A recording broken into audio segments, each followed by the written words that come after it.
Imagine waking up one morning and realizing you've been standing on the edge of the life you always wanted, but you've been holding yourself back. What would you do if fear, habit, and the little voice that says, "not good enough," simply vanished? Today we're walking through Jen Sincero's electrifying roadmap to doing exactly that. In this video, you'll get a chapter-by-chapter, punchy, usable breakdown of You Are a Badass, the tools, the mindset shifts, and the exact moves you can use to start living bigger by the end of today. Jen opens by admitting she used to roll her eyes at self-help. Then she decided to try it seriously because she wanted different results, and the shift changed everything. This sets the tone. Skepticism allowed, results demanded. The core message: stop wanting the change, decide to change and act. This isn't about becoming someone else. It's about becoming the fullest version of you. And it starts with one thing: a decision. Part 1. How you got this way. Chapter 1. My subconscious made me do it. Most of us think we're steering our own lives with logic, goals, and conscious choices. But in reality, much of what we do is driven by the subconscious, beliefs planted in us before we even knew we were forming them. As children, we absorb everything without filter. If you were told, money doesn't grow on trees, don't be too loud, or you're not that type of person, those words may still be dictating your adult decisions today. Jen Sincero explains that your subconscious is like a loyal computer program. It doesn't question whether something is true or helpful. It just runs. If you grew up believing you weren't creative, your subconscious will find ways to prove that belief correct. If you believe relationships always end in heartbreak, you may unconsciously sabotage them to make the belief real. To break free, you have to shine light on those hidden programs. The first step is awareness. What are the beliefs you inherited from family, culture, or past experiences that might be holding you back? Naming them starts loosening their grip. And once you do, you can consciously install new beliefs that match the life you want to live. Chapter 2. The G word. Here Jen tackles a loaded word: God, or source, universe, spirit. Whatever name makes you less squirmy. The point isn't religion, it's energy. Everything is made of it, and like attracts like, your thoughts, feelings, and actions vibrate at a certain frequency. When you're stuck in fear and negativity, you send out static and attract more of it. When you deliberately shift into gratitude, joy, and bold action, you send out a clear signal and invite similar energy back. This isn't just wishful thinking. It's about paying attention to your state of being. Think of someone who's upbeat and excited. They draw opportunities and people in. Meanwhile, someone bitter and pessimistic repels them. That's vibration at work. So instead of rolling your eyes at the G word, experiment with energy. Notice what happens when you wake up and say thank you for 3 things before looking at your phone. Or when you take one bold step toward your dream, even though you're scared. Little by little, you'll start to see how aligning your inner world with the life you want changes the outer one. Chapter 3. Present as a pigeon. Have you ever noticed how animals live? A pigeon on a sidewalk doesn't stress about its 401k or whether other pigeons like it. It's present, focused on food, flying, or cooing. Children, too, are masters of presence. Give a child a toy, and they are fully absorbed. No spiraling about the past. No catastrophic future what-ifs. Just this moment. Jen points out that adults often miss life because we're living anywhere but here. We obsess over mistakes from last year or stress about what might happen tomorrow. Meanwhile, the only place we can actually make change, the present, is ignored. When you bring yourself back into this moment, you reconnect with possibility. That creative idea, the chance encounter, the burst of energy, all of it lives in the now. Even taking 3 deep breaths can reset your nervous system and drop you into the present. Try it right now. It's deceptively simple, but it's the doorway to clarity and power. Chapter 4. The Big Snooze. The Big Snooze is Jen's nickname for your ego, the false self that desperately wants to keep you safe. But here's the catch. Safe often means small, predictable, and unfulfilled. The Big Snooze whispers excuses when you think about making a change. It throws tantrums when you try to level up. Suddenly, your car breaks down, your friends criticize you, or you feel exhausted. Anything to convince you to retreat. It's important to recognize this resistance for what it is. Proof that you're stepping outside your comfort zone. Growth will rattle the cage, and the snooze will fight to keep you inside. Instead of panicking when obstacles appear, celebrate. It means you're on the right path. Expect resistance and keep going anyway. That's how you break free. Chapter 5. Self-perception is a zoo. Our self-image is rarely stable. One moment you feel brilliant, the next you feel like a fraud. Jen calls it a zoo because it's chaotic and full of wild swings. But here's the key. Perception is a choice. You don't have to wait for outside validation to see yourself as capable, talented, or worthy. You could decide to view yourself the way a loving fan would. Imagine if you could see yourself through the eyes of your best friend. What qualities would stand out? Maybe your creativity, humor, persistence, or kindness. When you intentionally focus on those traits, you start acting from them. You walk taller, make bolder choices, and attract people who see that version of you too. Self-perception is a lever. Pull it in your favor, and your reality shifts with it. Part 2. How to embrace your inner badass. Chapter 6. Love the one you is. If you don't love yourself, everything else becomes harder. You'll look for approval outside, sabotage opportunities, and tolerate relationships or jobs that drain you. Jen makes it clear. Self-love isn't arrogance. It's oxygen. It fuels growth, resilience, and joy. So how do you practice it? Through rituals. Speak to yourself kindly.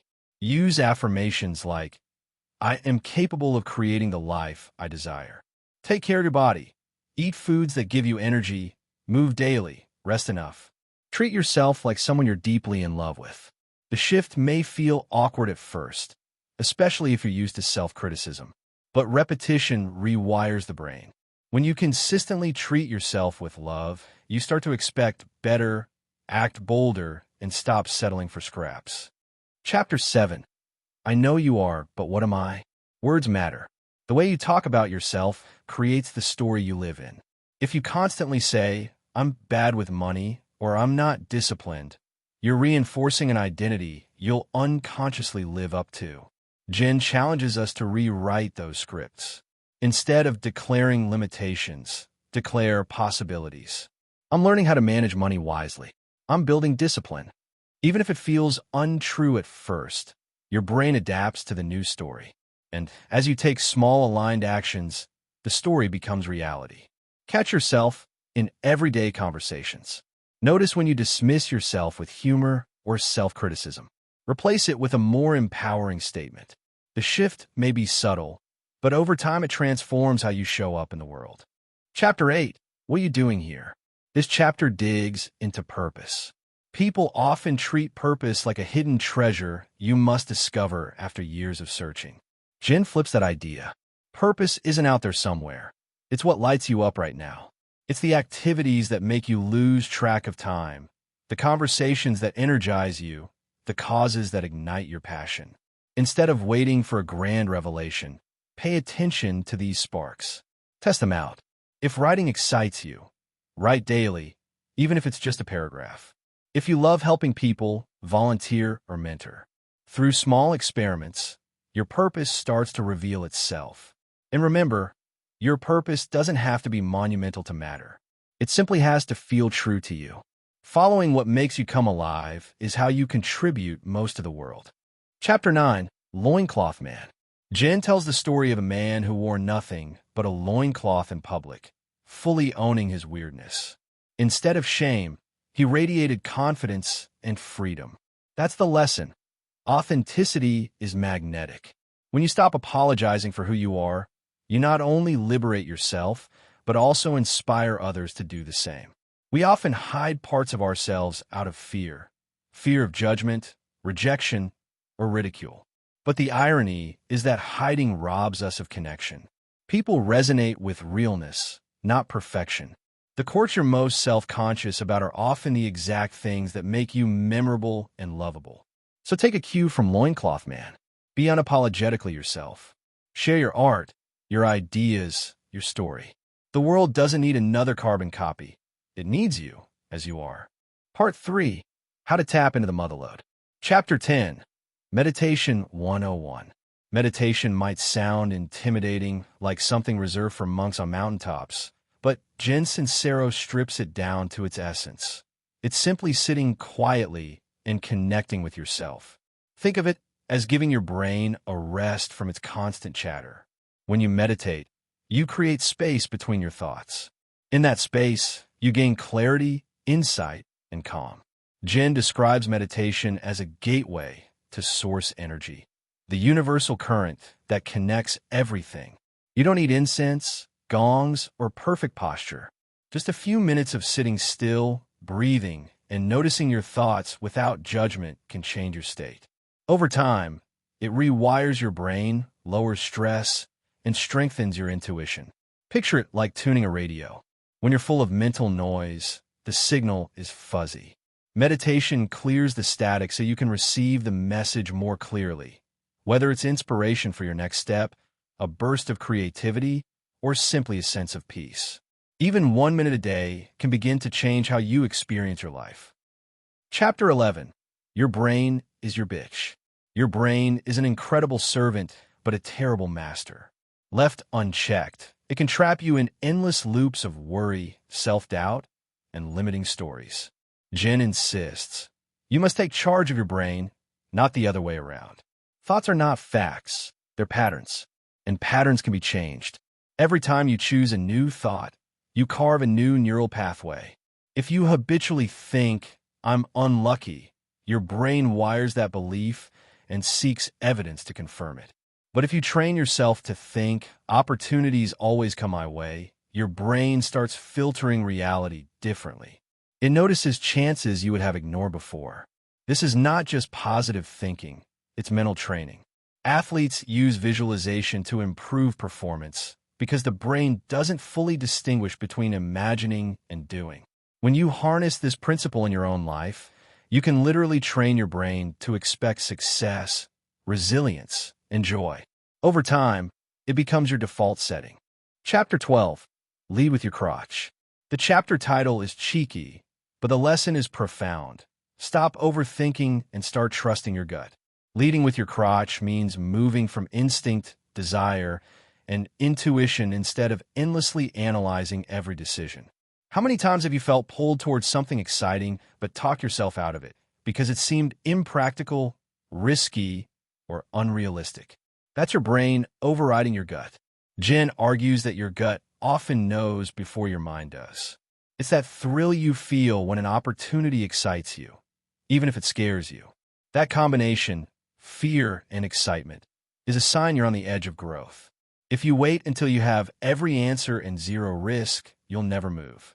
Leading with your crotch means jumping in, trusting yourself to figure it out along the way, and letting your passion pull you forward. Chapter 13. Give and let give. Giving is one of the fastest ways to open the channels of receiving. Jen makes the point that when you hoard, cling, or operate from scarcity, you block flow. But when you give your time, kindness, resources, you demonstrate trust and abundance. That energy circulates back. This isn't about reckless generosity. It's about generosity from faith. Give a compliment. Give attention. Give money if you can. When you give, you shift from fear of not enough to trust and plenty. And that shift creates room for more good to come in. Think about how good it feels to help someone without expecting anything back. That joy is part of the return. And often, the universe responds in surprising ways. New connections, unexpected opportunities, or simple inner peace. Chapter 14. Gratitude. The gateway drug to awesomeness. Gratitude is like flipping a switch. It instantly changes your perspective from lack to abundance. When you focus on what's missing, you attract more frustration. When you focus on what's present and beautiful, you raise your energy and draw in more to appreciate. Jen calls gratitude the gateway drug because it's often the first simple habit that leads to bigger shifts. When you practice it daily, you begin noticing things you once overlooked. The smile from a stranger, the meal on your plate, the fact that you woke up alive. Those tiny recognitions build momentum toward joy. One powerful exercise is writing down 3 specific things you're grateful for every night. Not generic family, health, job, but detailed. My sister's laugh on the phone today, the way the sunlight hit my desk this morning, the courage I showed sending that email. Specificity deepens the feeling. And the deeper the feeling, the higher your vibration. Chapter 15. Forgive or Fester.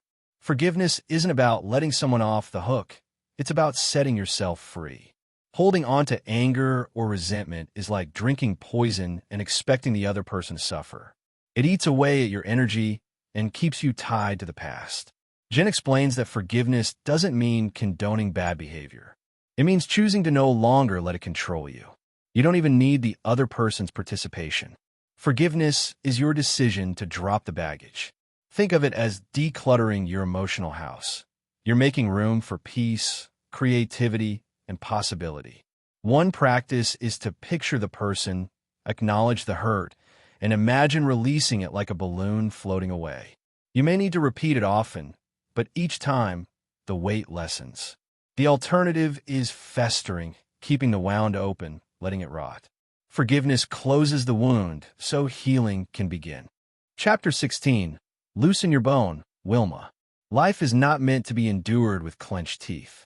Jen reminds us that playfulness and humor are powerful spiritual tools. When you loosen up, you invite joy, creativity, and resilience. Think about how problems feel lighter after a good laugh. Laughter shifts perspective. We often treat seriousness as maturity, but rigidity can actually block growth. Play dissolves fear. Lightness opens doors. So instead of dragging through challenges with tension, find ways to add levity. Dance around your living room. Sing badly. Make a goofy face in the mirror. These small acts reconnect you with flow. The point isn't to avoid responsibility. It's to remember that joy is fuel. When you cultivate play, you become magnetic, resourceful, and more effective at handling life. Part 4. How to get over your BS. Already. Chapter 17. It's so easy once you figure out it isn't hard. Many of us overcomplicate success. We build it up as something only geniuses, the privileged, or the lucky can achieve. Jen argues that this belief is a self-sabotage strategy. In truth, breakthroughs often come from simple, consistent actions repeated over time. Think of a massive boulder that needs moving. Staring at it feels impossible, but if you chip at it daily, piece by piece, it eventually shifts. Most goals are the same. Write 1 page a day, and you have a book in a year. Make 1 call a day, and your network expands. Start with small, doable steps, and the mountain shrinks. The hardest part is often deciding that it can be easy. Once you drop the drama of difficulty, you free yourself to act. And action builds momentum, which creates results. Chapter 18. Procrastination, Perfection, and a Polish Beer Garden. Here Jen shines a light on the 2 P's that keep dreams stuck: procrastination and perfectionism. We procrastinate because starting feels scary. We chase perfection because we fear judgment. Together, they become excuses for never finishing anything. Jen tells the story of working at a Polish beer garden, where she saw that showing up and working messily, imperfectly, mattered more than waiting for the perfect plan. Life rewards those who step into the arena, not those who endlessly prepare. The truth is, messy action beats perfect inaction every time. Send the draft, make the call, launch the idea, even if it's rough. The act of doing teaches you more than planning ever will. And once you're in motion, you can refine. Perfection is a moving target, but progress is always within reach. Chapter 19. The Drama of Overwhelm. Overwhelm is often less about having too much to do and more about the story we tell ourselves about it. Jen describes overwhelm as a drama we create when we believe everything is urgent, when we refuse to prioritize, or when we think we have to do it all alone. The endless list becomes a badge of honor, but in truth, it's an energy drain. The way out is simplicity. Step back and ask, what truly matters today? Most of what clutters our minds isn't essential. When you cut out the noise and focus on what moves the needle, The mountain of overwhelm becomes a manageable path. Delegation also plays a role. Allow others to help instead of clutching everything yourself. Overwhelm thrives on isolation. Relief thrives on connection. When you stop dramatizing your to-do list and begin treating tasks as neutral steps, you reclaim your power. Overwhelm shrinks the moment you decide it's no longer the story you're telling. Chapter 20. Fear is for suckers. Fear disguises itself as logic. It whispers worst-case scenarios, paralyzes your creativity, and convinces you that staying still is safer than moving forward. But Jen argues that fear is actually a compass. It points directly toward growth. The more fear you feel about something that excites you, the more it matters to your evolution.